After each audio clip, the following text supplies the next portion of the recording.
Práce od nás zahání 3 velké nepřátele. Nudu, neřest a nouzi. To říkal už Voltaire. A proti tomu se nedá nic namítnout. Tohle všechno funguje.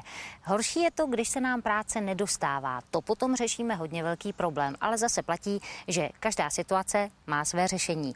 No a může být někdy krkolomnější, ale vždycky se najde něco nebo někdo, kdo nám v ní může pomoci. Pokud se vaše potíž týká právě zaměstnání, pak jsme tady my a s námi taky další díl našeho magazínu Hledám práci, tak vás vítám. Zblízka se podíváme na profesi stolaře. Zedník Jiří hledá práci, zkusíme mu poradit. A navštívíme Dánsko. I to bohužel postihla recese. Pekař peče pečivo, zvonař staví zvony, kovář kuje železo, tedy stolař by asi logicky měl vyrábět stoly. No, možná by toho ten stolař asi měl umět mnohem více ve své profesi. Jestli vás zblízka zajímá, co všechno takový stolař musí umět, tak se podívejte.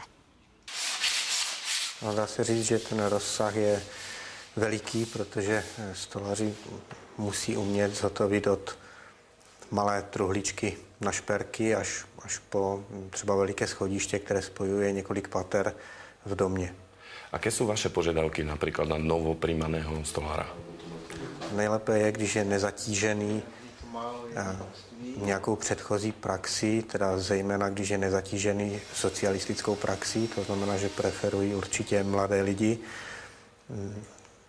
Požadavek na vzdělání je dobře, když je minimálně vyučený. Samozřejmě, že je výhodou, když má maturitu nebo nějaké další vzdělání, ale především tím školním vzděláním musí být opravdu chuť do práce a určitý dar od Boha, protože i když se někdo vyučí a třeba by tu práci dělal i rád, tak to neznamená, že ji skutečně zvládne. Řekněte, jaký je zájem o profesi typu stolař?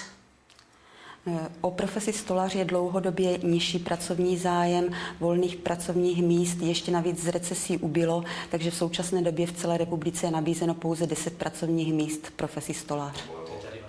S kým komunikujete například při výběru nových zaměstnanců? S úřadem práce taky, ale dá se říct, že byť nemáme žádnou reklamu a nikde se neprezentujeme na venek, tak o nás lidé vědí a čas od času se ozve někdo, kdo ví, že neděláme úplně běžnou práci, že neřežeme jenom nějaké formáty z dřevotřísek, a tak se k nám lidé hlásí sami. Akému odvětví stolářské práce se venujete vy? Já se víceméně v této firmě věnuju řezbám, jaké máme školu, tady můžete vidět.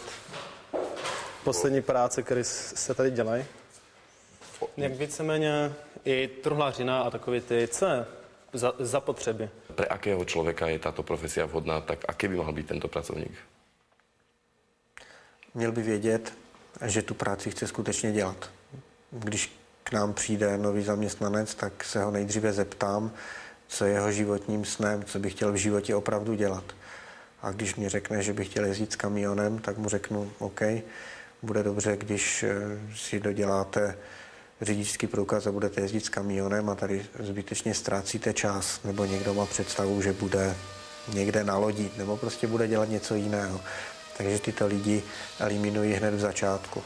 A pokud ke mně přijde zájemce o práci v naší firmě a řekne mě, že ho ta práce od malička baví, že už jako kluk pracoval se dřevem, že si vyřezával, že prostě něco dělal, tak si myslím, že to je ten pravý zájemce o práci u nás, protože to tak cítí od malička.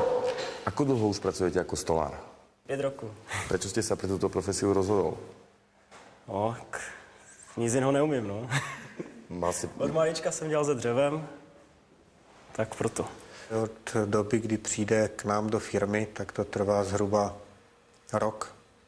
Nebo řekl bych, že rok je taková ta základní doba, než je ten pracovník plně použitelný. V podstatě ta doba, než si na sebe vydělá.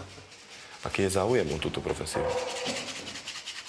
Dá se říct, že není malý, ale málo který zájemce je opravdu schopen tuto práci dělat.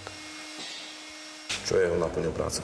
No, nábytek, hlavně nábytek, dveře, okna, židle, všechno.